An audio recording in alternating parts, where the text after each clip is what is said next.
Hello, welcome back to the Coconuts, our family-run YouTube channel.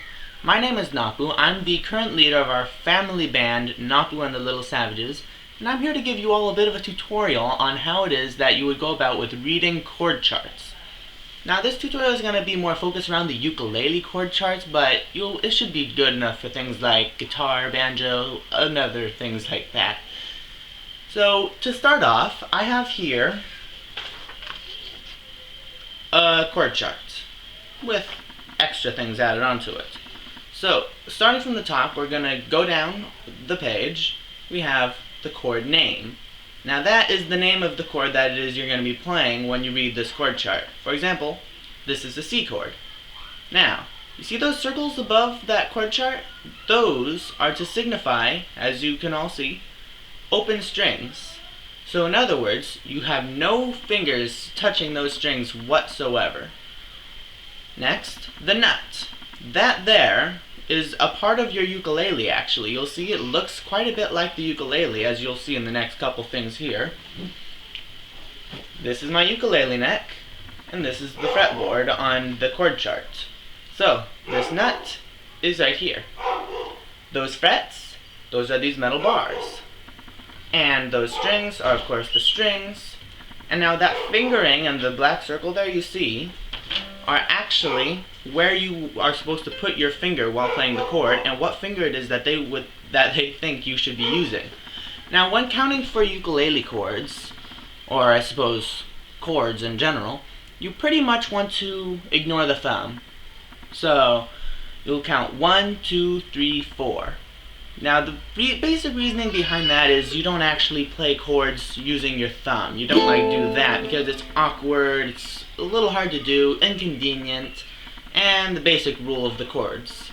So, pretend like you don't have a thumb. You count 1, 2, 3, 4.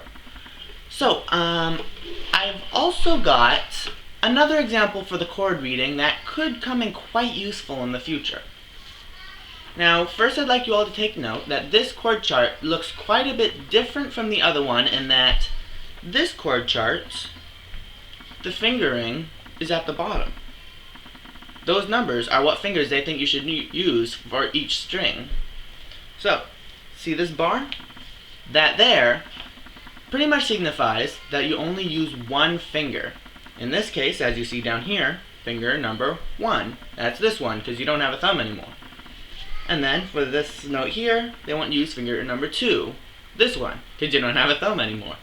So, to do this chord, you pretty much hold your first finger, this one, not your thumb, across the entire 2nd fret, and then put your 2nd finger here on the 3rd fret, like so. And that there is a D7 chord. The strings on the ukulele aren't counted the way that you might expect. When counting strings on ukulele, you start over here at this string and work this way, sort of like counting them backwards. You've got 1, 2, 3, then 4. 4 being lowest, 1 being highest, kind of backwards. So, I've got a couple more example chords here that I could play through for if you would like a couple more examples. First up, I've got an actual C chord as opposed to that other one that I had showed as the example,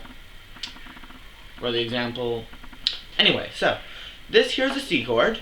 This one says that you have these 3 strings open and your 3rd finger at the 3rd fret. Now remember, you don't have a thumb anymore. We got rid of that. So we've got 1, 2, and 3. So this is your 3rd finger. So we just put that there, and you've got a perfect C chord. Now I'm going to play through 2 more chords, just to help sort of cement it into your brain exactly how we read the chord charts. This is the F chord. You'll note these 2 are open, and then you've got your 2nd finger, this one, and your 1st finger, this one, that you're going to be using for this chord. This here is your 4th string, and you're going to want your finger on the 2nd fret. And here, on your 2nd string, you want the finger on the 1st fret.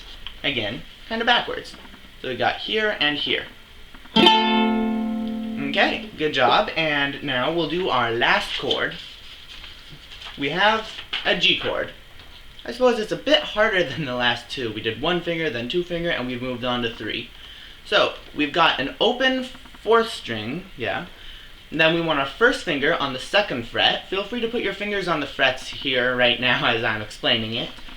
We've got your 3rd finger on the 3rd fret and your 2nd finger on the 2nd fret. So I'll just do that now. So that's just about it. Thank you all for watching. I hope you all had a great time, and please have a nice day. Bye.